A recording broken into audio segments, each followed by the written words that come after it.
You may recall that the dismissal of Mr. Mele Kolo Kyari from his position as Group Chief Executive Officer of the Nigerian National Petroleum Company Limited, NNPCL, was directly linked to public outcry over the alleged embezzlement of $4 billion earmarked for the rehabilitation of the Port Harcourt, Warri, and Kaduna refineries. Mr. Kyari himself staged ground commissioning ceremonies, presenting the facilities as revived and promising an end to Nigerians' dependence on imported petroleum products. Yet, not a liter of refined fuel has been produced, leaving citizens to ask the most pressing of questions: where did the money go? Commending EFCC steps so far. Mr. Chairman, sir, it is important to begin by acknowledging the resources, the seriousness with which the EFCC has already treated this matter. The campaign funding allegation.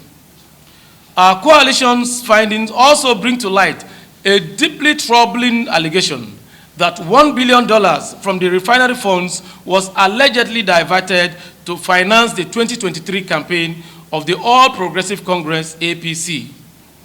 If this claims is true, it represents not only misappropriation of public resources, but also a violation of the Electoral Act of 2022, which strictly limits campaign financing and prohibits the use of state funds for partisan purposes.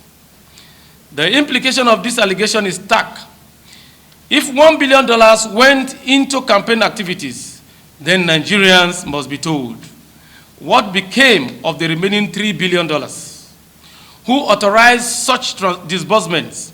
Into whose accounts were these sums transferred? Was the money deposited in the names of Mr. Kyari's children, family members, or cronies? The implication of this allegation is, we believe these are legitimate questions that fall squarely within the EFCC's mandate under the EFCC Establishment Act 2004, which empowers you to investigate, trace, and prosecute financial crimes of this nature.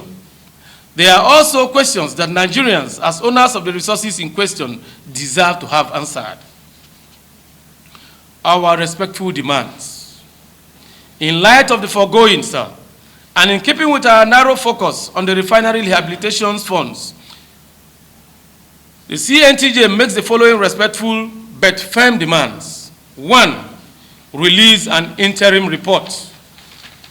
We urge the EFCC to release an interim report, or at least a detailed public briefing, outlining the findings to date. Such a report should clarify how much of the $4 billion was disbursed, who received it, and what results, if any, have been achieved. This would reassure Nigerians that the investigation is progressing in earnest. 2, prosecute where evidence warrants. Freezing accounts, while commendable, is not enough. Where credible evidence exists, Mr. Kyari and his collaborators should be charged to court without delay.